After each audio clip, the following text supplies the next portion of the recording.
Friends, welcome to Vijamma kitchen. ఈరోజు మెంత్యాలు చారు చేస్తూ ఉన్నాను. దీనికి కావాల్సిన పదార్థాలు: మెంత్యాలు 1 స్పూను, కారం పొడి 1 స్పూను, జీలకర్ర 1 స్పూను, 4 స్పూన్ నూనె, ఎర్రగడ్డ 10 సన్న ఎర్రగడ్డలు ఇలా కట్ చేసి పెట్టుకున్నాను.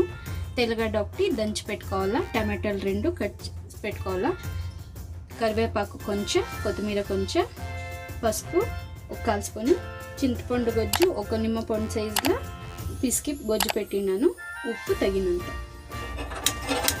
ఇప్పుడు ముందుగా కడాయిలో మెంతులు, జీలకర్ర 2 తనిగా వేయించుకోవాలా. ఇప్పుడు జీలకర్రను తనిగా వేయించుకోవాలా.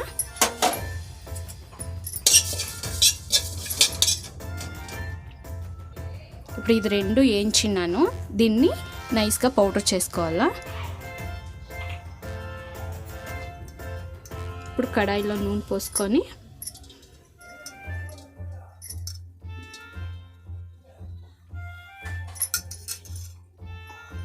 ఇప్పుడు నూనె ఉడకయింది, సాసులు వేసుకుంటాము. ఇప్పుడు సాసులు చిట్పట్లాడింది, ఎర్రగడ్డలు వేసుకోవాలా.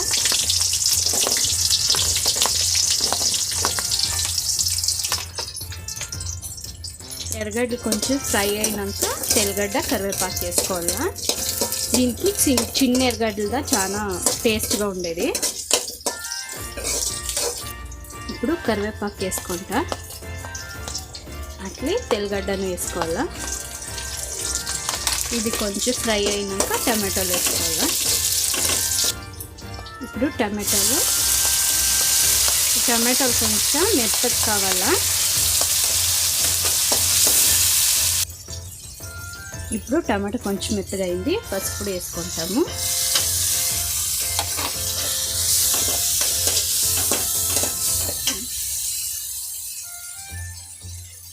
ఇప్పుడు కారం పొడి,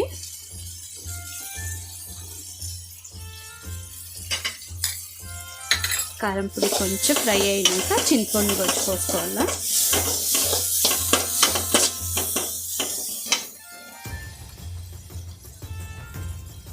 ఇప్పుడు చింతపండు గొజ్జు పోస్తాం.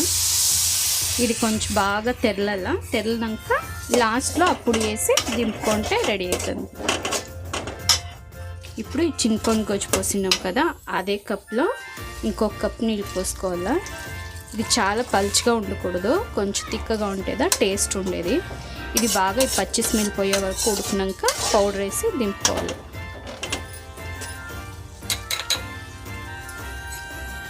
ఇప్పుడు ఇది తెరులుతూ ఉంది, తగినంత ఉప్పు వేసుకుంటాము.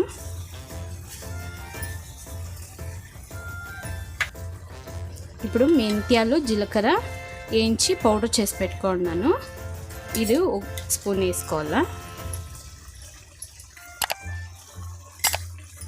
ఇప్పుడు ఇది రెడీ అయ్యింది, కొత్తిమీర వేసి దింపుకుంటాము.